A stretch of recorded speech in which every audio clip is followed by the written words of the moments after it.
Hi, this is Erica Wood from the Hopkins County Extension Office, and I'm back with another video. And today I'm going to talk about this special group of plants right here. These are members of the Marantaceae family, otherwise known as the prayer plant family. And the reason why they're called prayer plants is because of something neat that they do. And so with so many members of this family, a lot of times what happens is they'll kind of open or stretch out their leaves during the day, and at night they'll kind of close them shut or kind of expand them upward in a way that it looks like praying hands. So that's kind of where they get their names from with that aspect. And so there's a couple different members of this family that we're gonna talk about.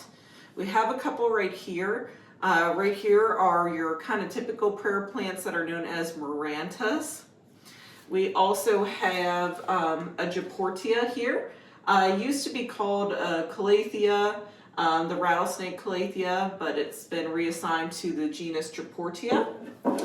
And then we also have what's called Tenanthe, or sometimes we might refer to this as like the fishbone plant, things like that. And then one that I don't have with me, but is also a member of this group, are the Stromanthes. And one of the more common Stromanthes is the Stromanthe trio star, which is this lovely variegated plant with kind of this green, pink, and almost whitish foliage. So with that, we're going to talk about their requirements today, how you take care of them, since they are found in the houseplant industry. Of course, if you are further south, you may see these growing in different landscapes and garden beds, say in kind of more central to southern Florida. But here in Kentucky, we're growing them as indoor plants. So let's start off with light requirements. So when it comes to members of the prayer plant family, they're going to tolerate lower light conditions. You don't want to give them no light at all, or else they'll struggle to grow. But if you have something like an east-facing window where they're getting morning sun, afternoon shade, then that's great.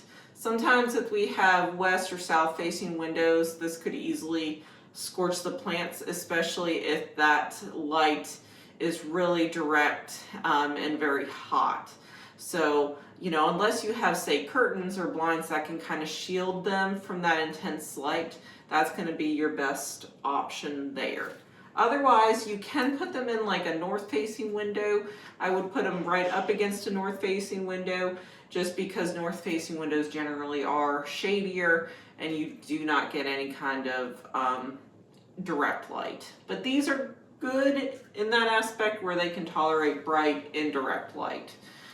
So probably bright indirect light, filtered light. Generally I keep mine in an east-facing window, and they do well with that morning sunlight and grow pretty well for me. Watering. So watering is going to be a little bit more tricky with these plants. You need to keep them evenly moist. They really don't like to dry out too much, but they don't like to be too soggy either, because then of course you could have what I always talk about, different root rot issues. So keep them evenly moist. If you start to see the soil look lighter in color and it feels dry to the touch, then you probably want to go ahead and give them a good drink. So that's important with them. Otherwise, if you are not watering them very often, they could potentially get a little bit crispy with their leaves if they're not getting adequate water. Now, the type of water is also important with these plants. Sometimes with our houseplants, they can be sensitive to things like our tap water, you know, just depending on the types of metals or fluoride, chloride ions, things like that that might be prevalent. And so sometimes with the types of water that we have, it may cause kind of like this tip burn, if you will, kind of this brown leaf tips. Now there's a couple reasons that you could see these little tip burns. Could be lack of humidity as well, and we'll talk about that in a sec. But it could also be due to the type of water. And so honestly, when it comes to your prayer plants, it doesn't hurt to go ahead and give these kind of more of your filtered water. Honestly, distilled water is probably going to even be best for them. So if you don't mind to kind of get a jug of that and water them every week, that's going to be best.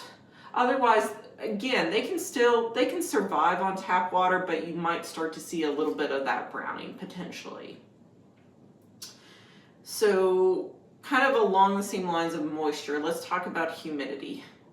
These are plants that originally, they are found in rainforests down in South America, traditionally understory plants, things of that nature, or at least their relatives are. A lot of these have been cultivated and hybridized very much over time.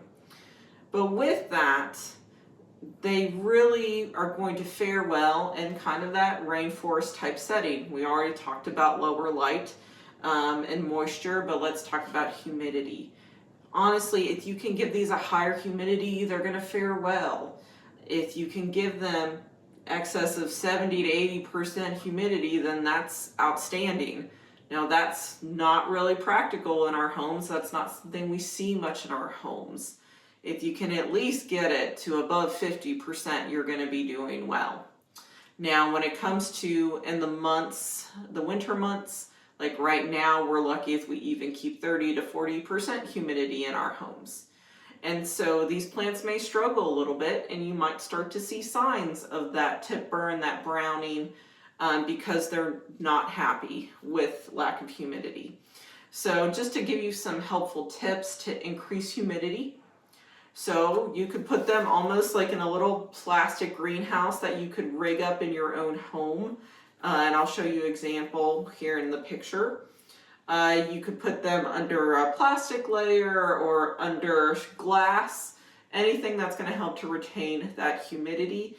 And if they're under glass or under plastic, and even if they're not, you can get just like a little bowl or saucer, fill it with some pebbles or marbles, and then fill that in with water and place it around your plants. And that can help to increase the humidity kind of in the area, the vicinity of where the plants are located. And also, if you have more plants together in a grouping, that will increase the humidity around them as well. That's ideal.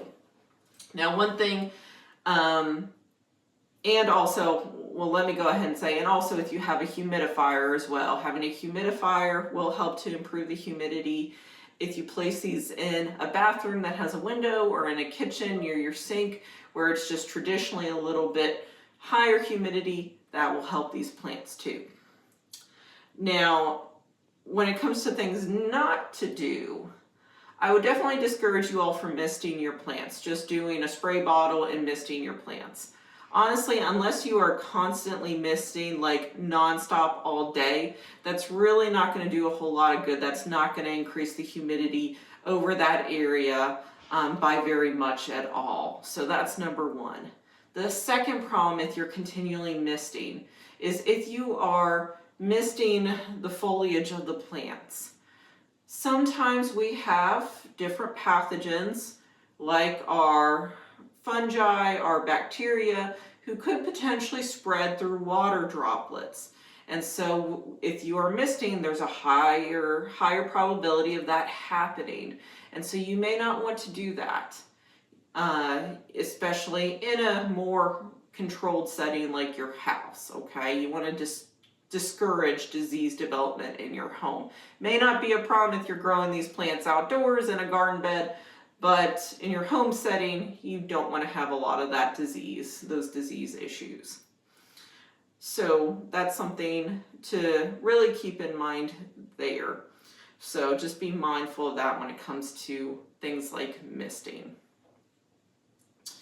Let's see. So when it comes to other care tips for these plants, you can give them a houseplant fertilizer. I would dilute that fertilizer in half or a quarter just because sometimes they might be a little bit more susceptible to too much fertilizer. You don't want to accidentally scorch the plants that way either.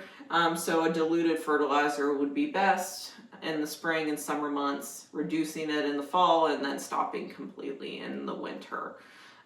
So, you know, fertilizer really isn't as much of an issue, especially if you're growing these plants in a potting mix that may say that has controlled release fertilizer in it already.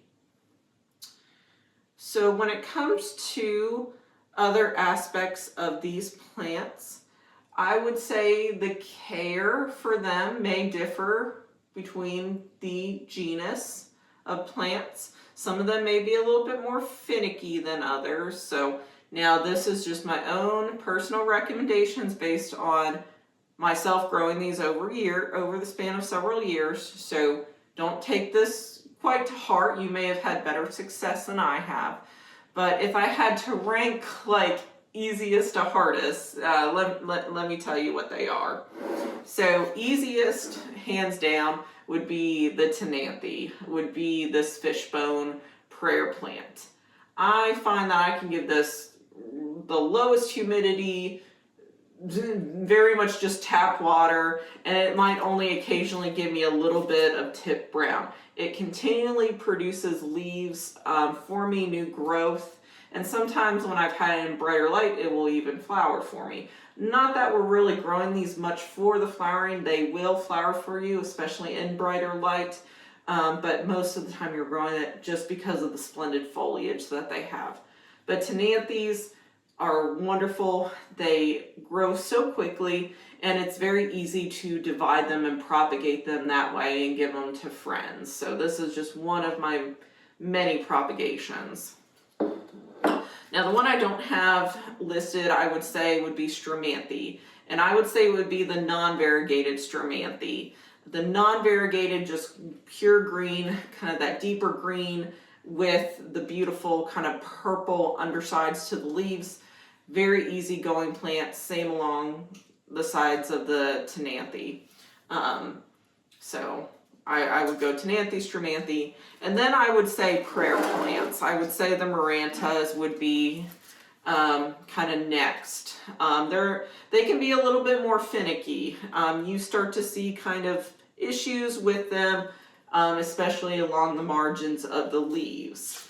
And if you don't mind that, or you just kind of trim them off occasionally, then it's not as much of a problem. Also, some people may not prefer the growth habit of Marantaceae very much. They are kind of acting like a ground cover / creeping plant, that in time they're going to look like this vine, where potentially they may look a little bald at the top, which you can add little propagations to it over time to make it look fuller. But in time it's going to kind of get longer and kind of dangle over the pot or over a bookshelf or something like that. And so some people, they really like that, and I don't mind it at all. But just know that it may not be just like this kind of perfectly compact plant, you know, whenever you're buying it. So just keep that in mind. Kind of you see a little bit more of that browning with the leaves. And then finally, the hardest, I would say, would be your Japortias, your Calatheas. And primarily just because I really do think they're a little bit more sensitive to the water, to the type of water that you give them, to the humidity, that sometimes they could easily brown up. Even the new growth could easily brown up. And so you do kind of have to watch that a little bit with that. So you may want to give these a little bit more care. And I could go more in depth on that, but that would be kind of for a later video. So let me go ahead and just say it again. I'd say Tenanthes are easier, then Stromanthes, then Marantaceae, then the Japortias, Calatheas are the hardest. So yeah. So to go along with pests and diseases, let's talk about that. So again, you could get some leaf spot diseases, bacteria, fungal, if you're not careful, especially with your watering. And kind of going back to that, it's always good to water more in the morning versus the evening, because if you're watering in the morning, you have a higher chance of that water, if it does end up on the leaves, evaporating, rather than if it's at night, that water could just sit on the leaves because it's not evaporating. It'll just take longer, and so that could influence disease development. And then I would say if you overwater too much, they're just sitting in soggy soil all the time, could cause some root rot diseases. And then finally, pests. I gotta talk about pests. I think we all know that the number one pest that we see on these plants are spider mites. Oh my goodness, spider mites are a challenge with these plants. It is hard to get rid of them. So if you start to see webbing, you're probably in for an issue, because that means the spider mite population has really gone out of control. And so monitor your plants, look on the underside of the leaves. If you're buying these from a store, make sure you're buying them healthy. Check the plants before you purchase them, because a lot of times those spider mites may potentially already be on the plants at purchase. So that's number one, make sure you're buying healthy plants. Number two, if you're a person that likes to take plants outside during the summer months, maybe you have a shady back patio that you place plants on, especially for these kind of plants, make sure again you're monitoring for spider mites. And if you bring them in during the winter, make sure they're clean or quarantine them from other plants. Because like I said, they are just very prone to spider mite issues. And so you can spray things like insecticide soaps on them. You can try to kind of clean them off with a wet, damp paper towel. But a lot of times it's really hard to control that population. You can also use neem oil, other products like that. Other pests that I might see on these are mealybugs as well. I might see mealybugs kind of along the stems, and then they kind of go on to infect the foliage. So kind of the same concept there. You know, make sure you're buying healthy plants. If you're bringing them indoors, you're quarantining them and scouting for pests. So, you know, spider mites, mealybugs are definitely the two I would watch out for. But other than that, these are beautiful plants. We grow them for the foliage in our homes. They really make our homes look like a lush rainforest. And so that's why a lot of people love to have these in their collections. So I hope this was helpful to you. And hopefully you all will subscribe and watch future videos. So thank you all and have a good day. Bye-bye.